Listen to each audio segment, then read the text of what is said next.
Okay, Chief Burton, if you could update us on this. Good morning, everyone, and thank you for being out with us. Well, actually, we have um, two great examples of two success stories this morning. One, the collaboration with the law enforcement agencies around the county, and the other with the emergency procedures that we have in place with the Duval County Public School System to ensure the safety and security of all of our children, our staff. Okay, can you just brief us on what happened here and what's the very latest? We know someone's in custody. Someone is in custody at this time. Early this morning, about 6 o'clock, we received a phone call from the FBI into our communication center, which provided us with information from a tip that they received that an individual was threatening one of our schools. The FBI also notified the Jacksonville Sheriff's Office as well as the FDLE. At that time, we then put all of our procedures in place with law enforcement side to address the situation.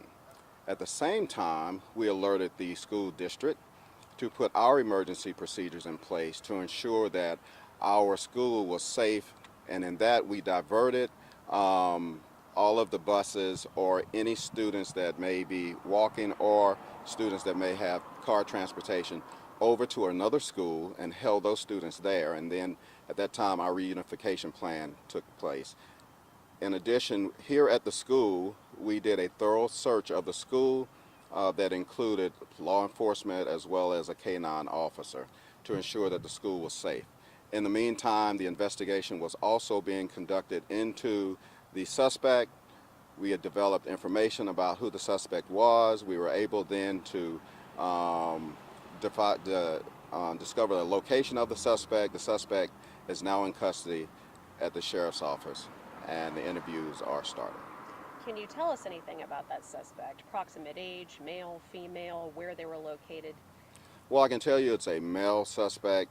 I have been here at the school the entire time, so I let the intelligence unit of our detective unit, intelligence with FDLE, JSO, and FBI. They have the suspect right now, so I don't know a lot about that suspect, and we can update that later. And is this a credible threat, would you say? I would say it was a credible threat. Is this a student potentially? To my knowledge, it is not a student. So when you say the response, has this response gotten quicker as we've seen more and more lockdowns? Because over the past few months, I would say we keep getting notifications. This morning, this was even before school started. So have you guys even increased the way you respond to these? Well, safety and security is always our number one at the district, always our number one. We have not increased our security because we are at a level now to whereas we know that when these things happen, we respond very quickly and we respond very adequately.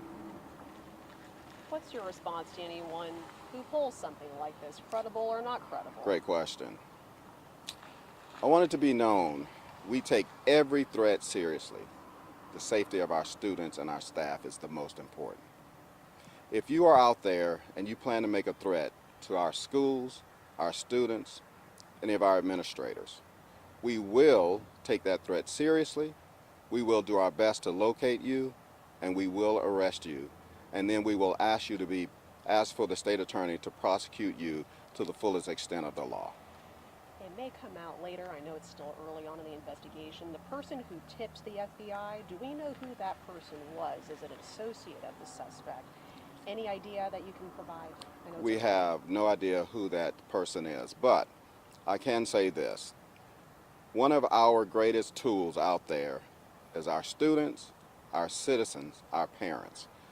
We preach, if you see something, say something. And that's what happened in this case. Someone saw something on social media, reported it to the FBI, and then the ball got rolling with law enforcement. Okay, now that school's back open, a message to families that are bringing their kids back, how can they feel safe today? Well, throughout this entire process, messages were going out to the parents and the guardians from when we first learned about this. So you may have seen that several messages have gone out. Messages have gone out now that the school is open, and we may send another message out just to ensure parents that all things are safe at our school. what kind of charges could this person be facing? Well, of course, making Domestic threats? domestic threats, of course, that's a felony. And so I don't know the other charges that may be pending at this time. Good. All right. Thanks, guys. Thank you Thanks, very Chief. much. appreciate it. Tracy, Okay. could you wait for us for just a moment? I do want to answer the question. And you just heard